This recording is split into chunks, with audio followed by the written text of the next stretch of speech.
जय माँ आदिशक्ति, जय माँ जगत जननी, जय माँ जगदम्बा। प्रिय मित्रों, आप सभी को नमन करते हुए आप सभी का अभिनंदन करता हूँ। आज आप सभी की सेवा में मैं उपस्थित हूँ भगवती तारा की साधना को लेकर के। माता तारा काली का ही स्वरूप मानी जाती हैं। माता की साधना करने वाला माता को जिस भी स्वरूप में पूज ले, माता उसको उसी स्वरूप में दर्शन और सिद्धि प्रदान करती हैं।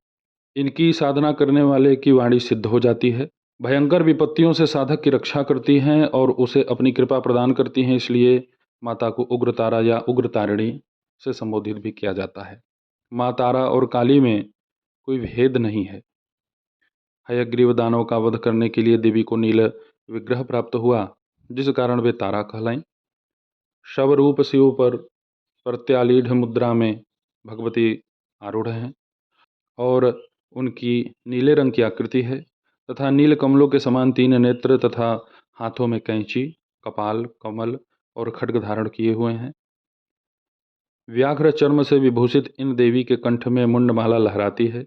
वे उग्र तारा हैं, लेकिन अपने भक्तों पर कृपा करने के लिए उनकी तत्परता अमोघ है।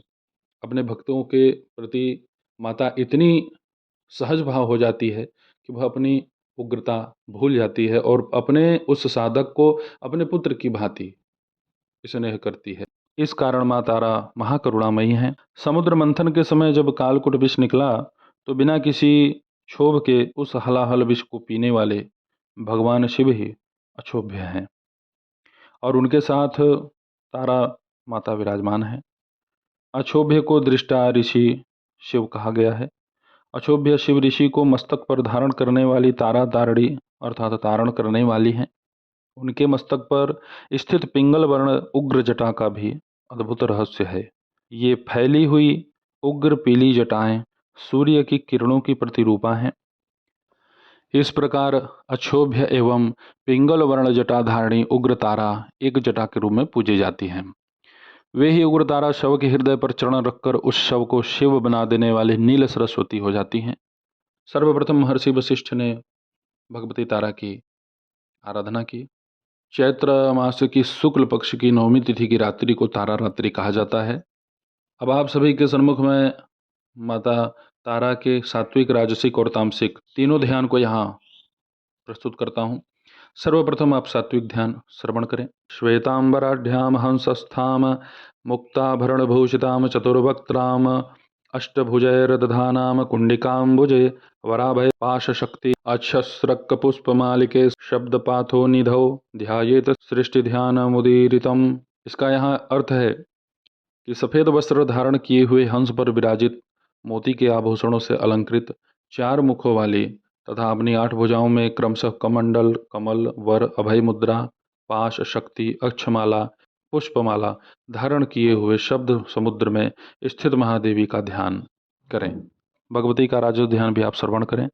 रक्तांबराम रक्त सिंहासनस्थाम हेमभूषिताम एकवक्त्राम वेद संख्यैर्भुजैः संबिभ्रतिम क्रमात् अक्षमालाम पानपात्रमभयमवरमुत्तमम् श्वेतद्वीपस्थिताम ध्यायेति स्थितिध्यानमिदं स्मृतम्।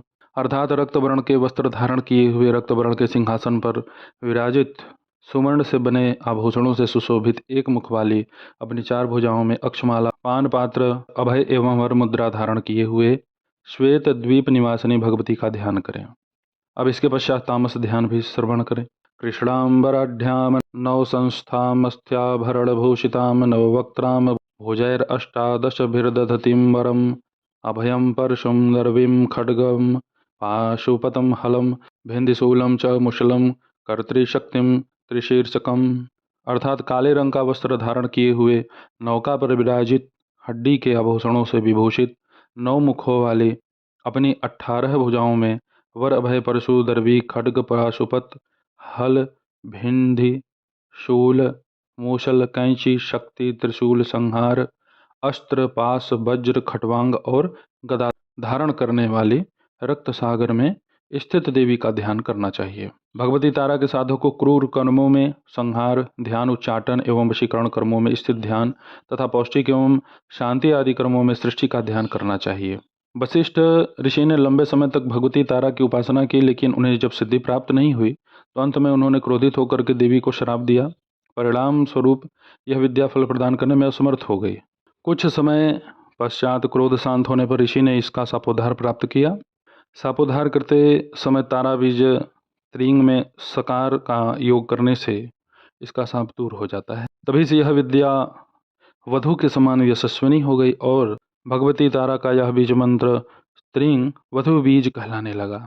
यहाँ मैं उनके पंचाक्षर मंत्र का विधान स्पष्ट कर रहा हूँ, आप उसे श्रवण करें।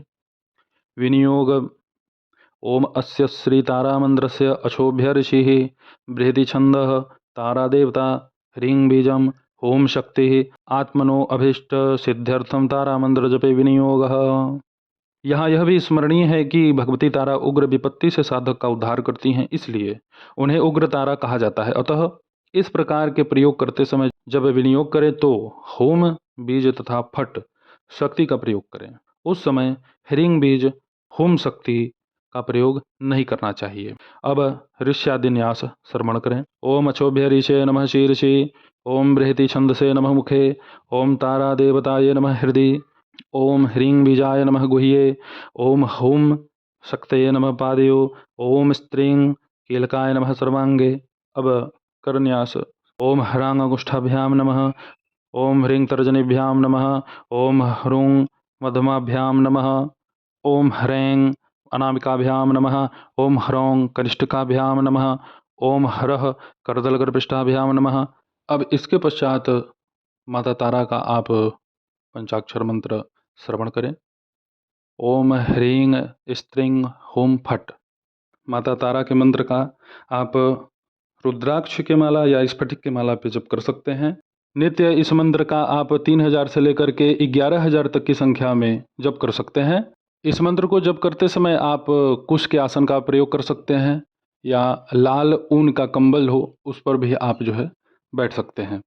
घी का दीपक और सरसों के तेल का दीपक आप अपने सामने प्रज्वलित करके रखें और इस मंत्र का जप आप अपने घर में बिल्कुल न करें। इसको आप किसी भी प्राण प्रतिष्ठित जहाँ शिवालय हो या माँ भगवती का कोई मंदिर हो वहाँ जा कर के आप यह मंत्र जप कीजिएगा।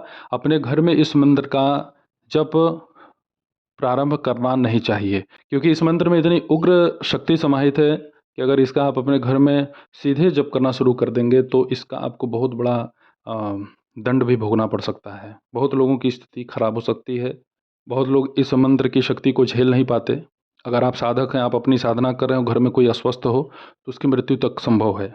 तो इस मंत्र में यह सावधानी रखिएगा कि जब भी जप कीजिए तो आप शिवालय में या भगवती के मंदिर में ही इसका जप प्रारंभ करें और आप जब भी वहाँ से आएँ तो शांति कर्म किए बिना न आएँ। इस मंत्र के जप के पश्चात आप कम से कम 1 माला गायत्री मंत्र अवश्य जप करें मानसिक। इससे क्या होगा कि इस मंत्र का उग्र प्रभाव आपके ऊपर नहीं बनेगा या आपके परिवार के ऊपर नहीं बनेगा। तो इस तरीके से आप यह साधना संपन्न करें।